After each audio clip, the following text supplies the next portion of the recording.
Welcome to Module 2, and this week we're going to continue on with our learning. We're going to look at how to attract more traffic to our website. So let's get started. Just to revise a little bit, the VS5 framework is all about 5 simple steps that you can apply easily over time to improve your marketing. First step is to focus, and we've already looked at the 3 sections of focusing, but essentially it means about understanding what it is your audience is looking for, where they look for it, how they look for it, getting to know the keywords that they're using to find sites like yours and products like yours, services, etc., and then applying basic SEO techniques to your site, just on-site SEO, nothing fancy, because realistically some things have never changed and Google does reward on-site SEO, combined with what we're going to talk about today, and that is attracting. So the second step is we need to attract people to our website. We need to get them there, because without attracting them we can't sell to them. We then need to engage with them, and we need to make sure that we build trust so that they trust us enough to actually make a purchase from us, whether that be filling in a lead form or buying directly or just making an inquiry. Really doesn't matter. All that matters is that you get that engagement happening.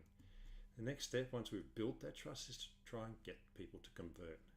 Okay, if we don't sell anything, we're not in business, and that's what we're here for. So converting is super important. And lastly, we need to continue the cycle with education. So if they don't buy from us the first time, they may come back to us down the track. Or if they have bought from us, they might buy from us again. Or alternatively, they may recommend us to a friend. And that's what we're also looking for.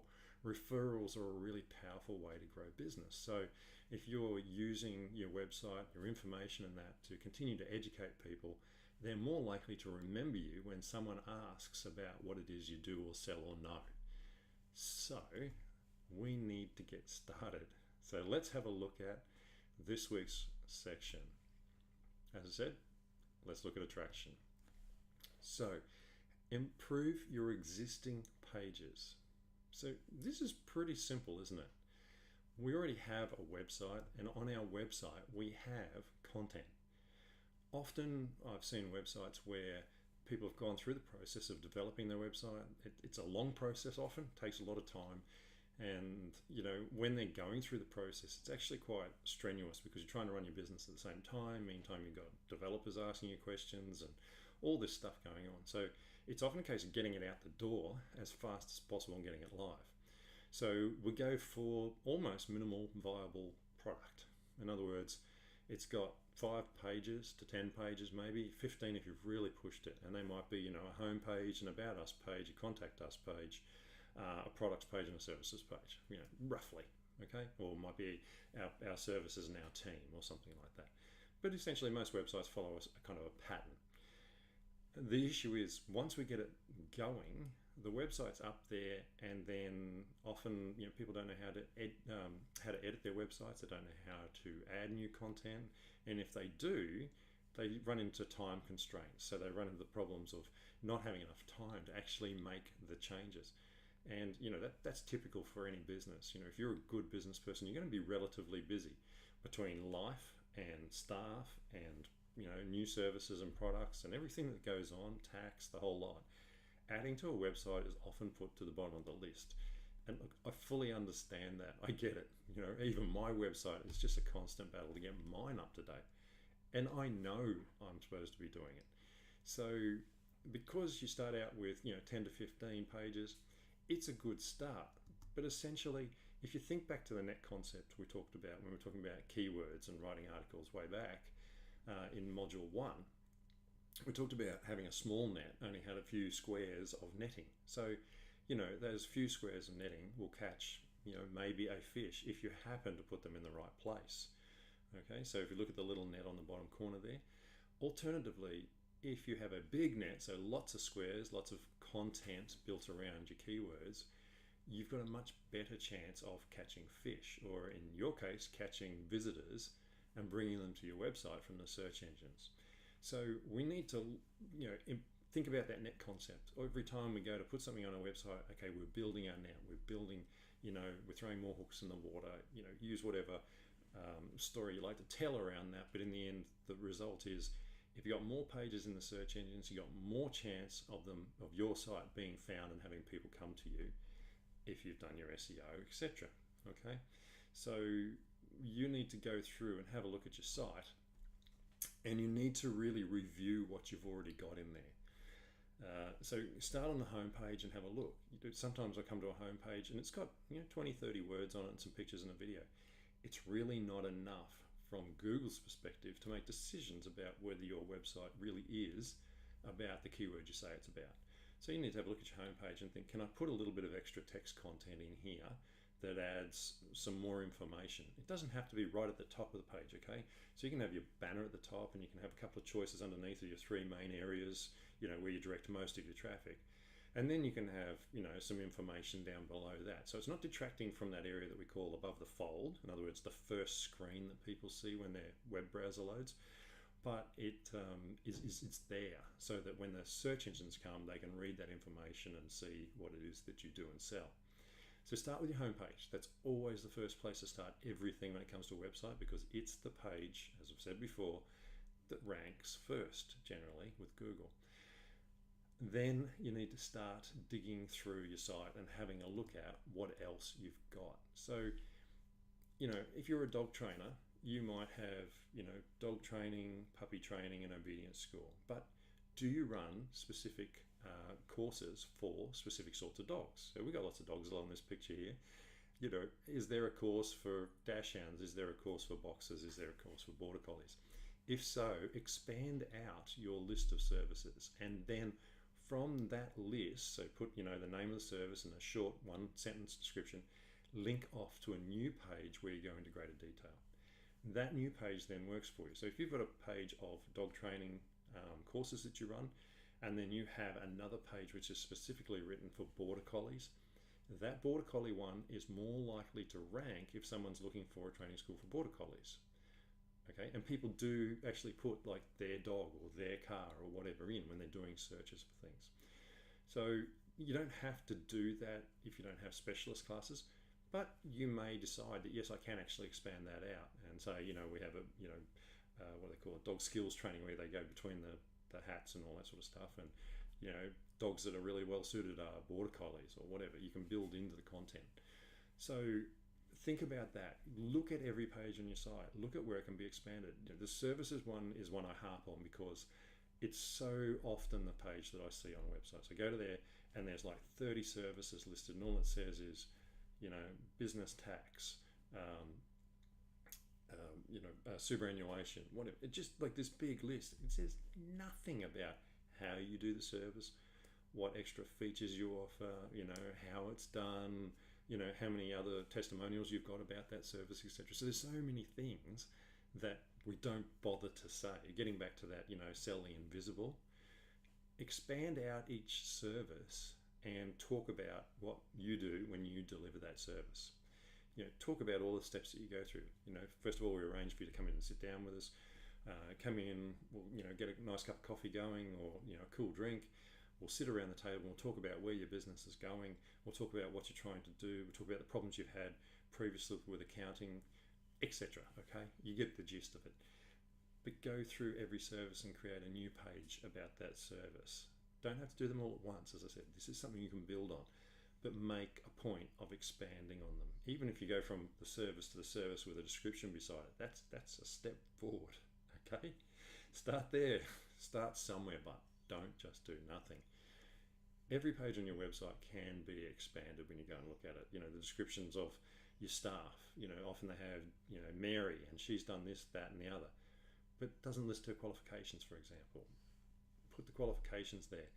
Put areas of expertise as a little separate section. Expand out. Build that person up.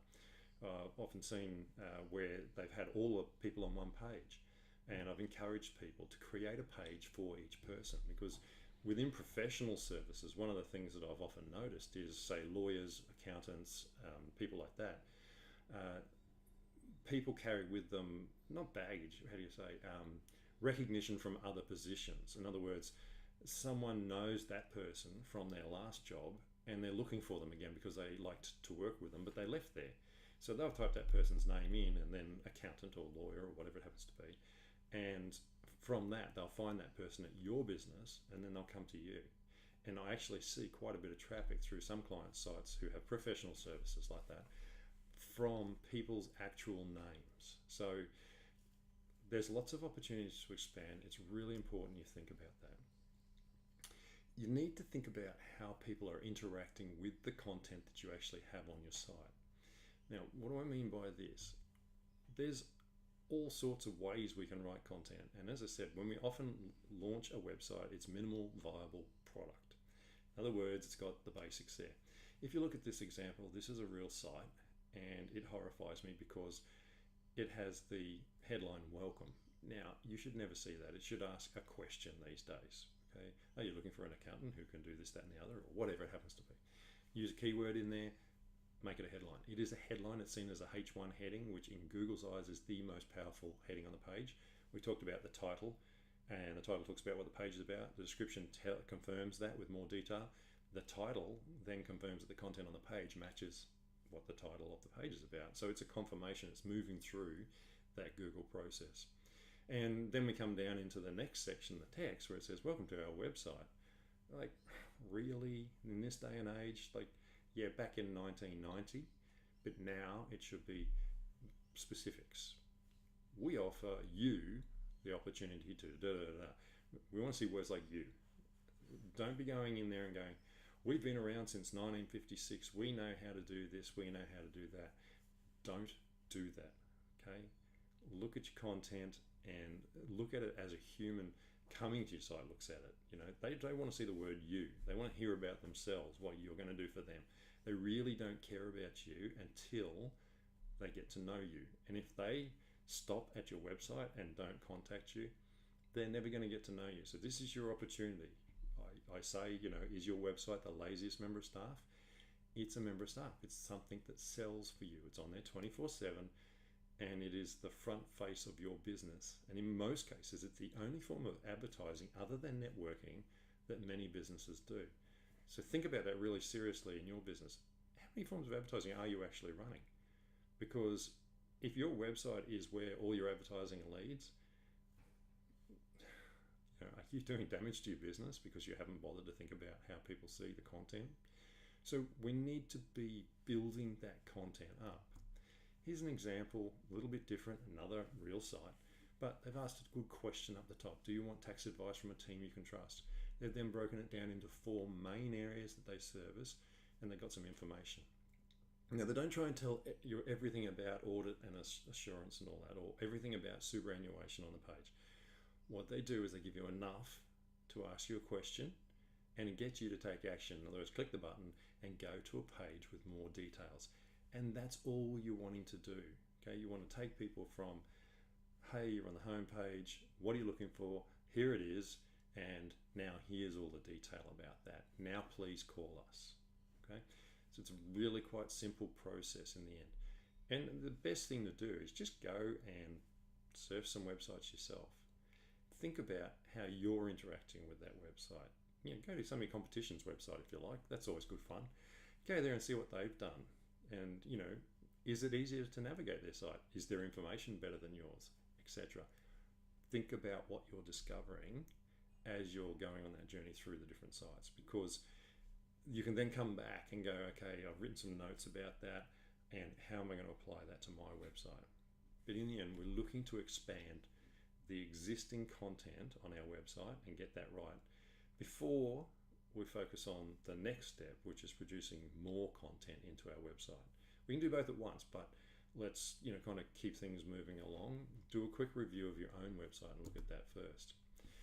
So this week, I want you to go through your website. I want you to look at each page and work out whether it needs to be expanded.